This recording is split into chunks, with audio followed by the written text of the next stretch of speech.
والصلاة والسلام على سيد المرسلين وعلى آله وأصحابه وأهل بيته وأولياء أمته أجمعين. قال الله تبارك وتعالى في القرآن المجيد والفرقان الحميد واتخذوا من مقام إبراهيم مصلى آمنت بالله ورسوله وصدق الله المولانا العظيم. بزرگوں، دوستوں اور عزیز، ہم اور آپ حج کے فرائض اور اس کی حکمتوں پر غور اور فکر کرتے ہوئے آگے بڑھ رہے ہیں، اور ہم لوگوں نے مکہ مکرمہ کے بعد مدینہ منورہ سے متعلق اپنی یادداشت کو تازہ کرنا شروع کیا ہے. مدینہ منورہ سے متعلق ہم لوگوں نے چند حدیثیں دیکھی اور سرکار دو عالم کے اس پاکیزہ شہر سے متعلق مسجد نبوی میں داخلے کے آداب سیکھے، اور سرکار دو عالم سرور کائنات سید کل صلی اللہ علیہ وسلم کے مصلی کی کیفیت جانی. ہم لوگوں نے یہ بھی دیکھا کہ سرکار دو عالم نے اپنے اس شہر کے لیے کیسی کیسی دعائیں فرمائی اور اللہ رب العزت سے اپنے شہر کے لیے کیا کیا مانگا. اسی سلسلے میں بعض مورخین محققین فرماتے ہیں کہ مدینے کے بھی 100 نام ہیں، اللہ رب العزت کے صفاتی نام ہیں جنہیں ہم اسماء الحسنی کہتے ہیں. سرکار دو عالم سرور کائنات صلی اللہ علیہ وسلم کے بھی 99 نام صفاتی آتے ہیں. اسی طرح مدینہ منورہ کے بھی 100 نام ہیں جو مدینے کے صفات پر اشارہ کرتے ہیں اور مدینے کی ان خوبیوں کی طرف ہماری رہبری کرتے ہیں جو اللہ رب العزت نے اپنے حبیب کے شہر ہونے کی بنیاد پر اس شہر کو بخشا ہے.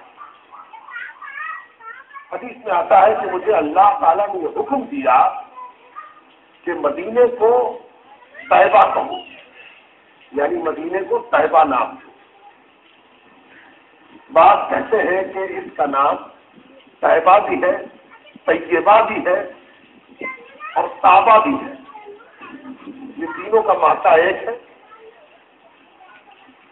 تو سے لکھا جاتا ہے طیبہ، طیبہ اور طابہ.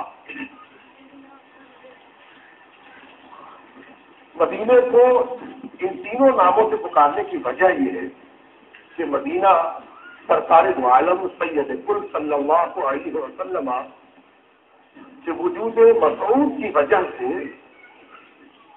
پاکیزہ ہے، طاہر ہے، طیب ہے، عمدہ ہے، بہتر ہے، اتم ہے، سپر ہے.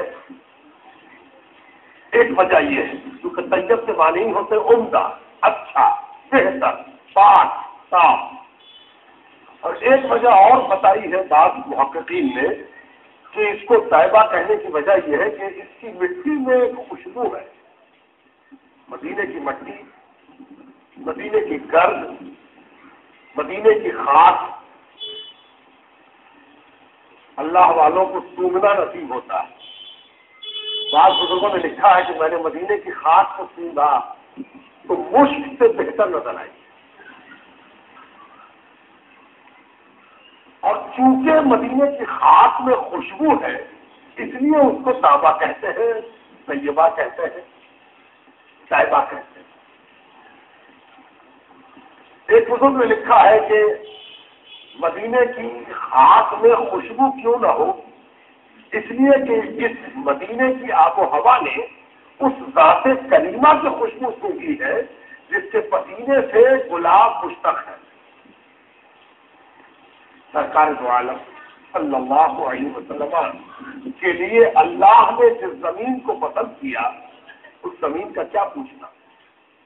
اور آپ جانتے ہیں کہ جس زمین کو سرکار دو عالم کی قبر مبارک کے لیے تدفین کے لیے منتخب کیا گیا تو آپ کو یہ کلیہ پروردگار کا معلوم ہے، یاد ہے اور یاد رہنا چاہیے کہ پہنچی وہیں سے خاک جہاں کا خمیر تھا. یہ اصول ہے کہ آدمی دفن وہی ہوتا ہے جہاں کی خاک سے اس کی خمیر تیار کی گئی. آدمی رہتا کہاں ہے؟ دفن کہیں اور ہوتا ہے. کوئی آدمی ساری زندگی کہیں رہ گیا اور انتقال اس کا کہیں ایسی جگہ ہوا جہاں جا کے دفن ہو. اس میں صرف یہ راز نہیں ہے کہ اللہ ہی بہتر جانتا ہے کہ کوئی کہاں مرے گا، کوئی کہاں ختم ہوگا، کوئی کہاں فوت ہوگا. صرف یہی بات نہیں ہے، ایک بات اور ہے کہ آدمی پیوند خاک وہی ہوتا ہے جہاں سے خاک لے کر اس کا پتلا بنایا جاتا ہے، یا جہاں سے اس کے جسم کی پروردگار جانتا ہے خمیر تیار کیا گیا اس کے جسم کا، وہیں جا کر وہ دفن ہوتا ہے. یہاں پر علماء میں ایک اختلاف آتا ہے، بڑے علماء کے درمیان ایک چرچا کا وشے ہے کہ سرکار دو عالم کے جسم اثر کے لیے مٹی کعبے سے لی گئی، مکے سے لی گئی یا مدینے سے لی گئی. سرکار دو عالم کا خمیر مکہ مکرمہ کا ہے یا مدینہ منورہ کا ہے. اب اس پر تطبیق دیکھیے، بڑے علماء جب دو باتیں پیدا ہوتی ہیں تو اس کو تطبیق کرتے ہیں، یعنی دونوں کے درمیان ایک ایسی راہ نکالنا کہ یہ بھی صحیح ہو جائے وہ بھی صحیح ہو جائے، کسی ایک کا انکار نہ ہو، کسی ایک کی تنقیر نہ ہو. تعبیر اور تطبیق یہ ہے کہ جس میں ایسی راہ نکل آئے کہ دونوں قول پر عمل ہو جائے اور دونوں قول کی درستگی ثابت ہو جائے. تطبیق ایک بڑے عالم نے اس پر تبصرہ کرتے ہوئے لکھا ہے کہ یہ بات صحیح ہے کہ سرکار دو عالم کا خمیر سرکار دو عالم کی خاک پاک مکے سے بھی تعلق رکھتی ہے، مدینے سے بھی تعلق رکھتی ہے. وہ کہے گا ایسا کیوں ہے؟ اگر مکے سے تعلق تھا تو سرکار وہاں کیوں نہیں رہے؟ تو مدینہ آ گئے، مدینے میں تدفین ہوئی، مدینے میں خبر مبارک بنی، روضہ اطہر بنا. تو کہتے ہیں ہاں یہ بات درست ہے. دراصل مکے سے سرکار دو عالم کی خمیر والی جگہ، خمیر والی مٹی طوفان نوح میں جب طوفان نوح آیا، سیلاب آیا تو وہ مٹی بہ کر مکے سے مدینہ آ گئی.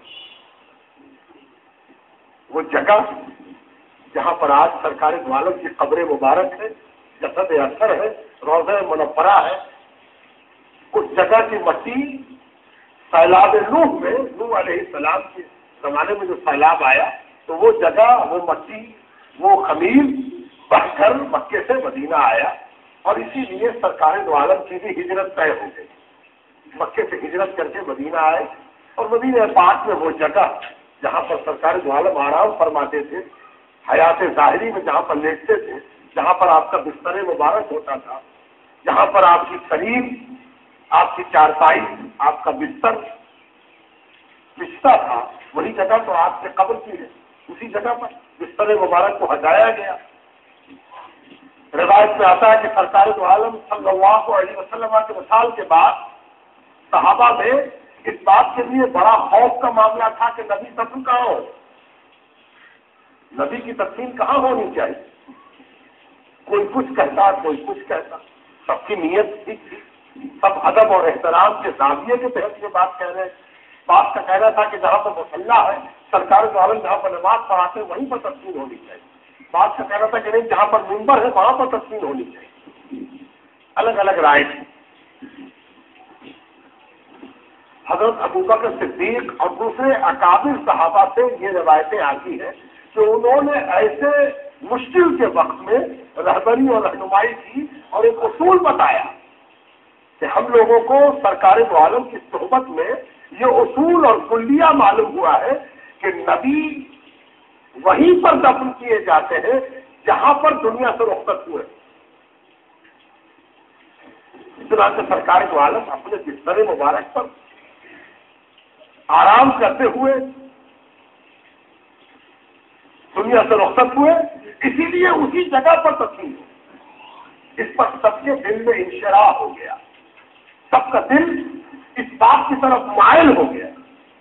اور یہ اس بات کی علامت تھی کہ مخلصین صحابہ کا دل اسی طرف مائل ہوتا ہے جس طرف اللہ کو پسند ہوتا ہے.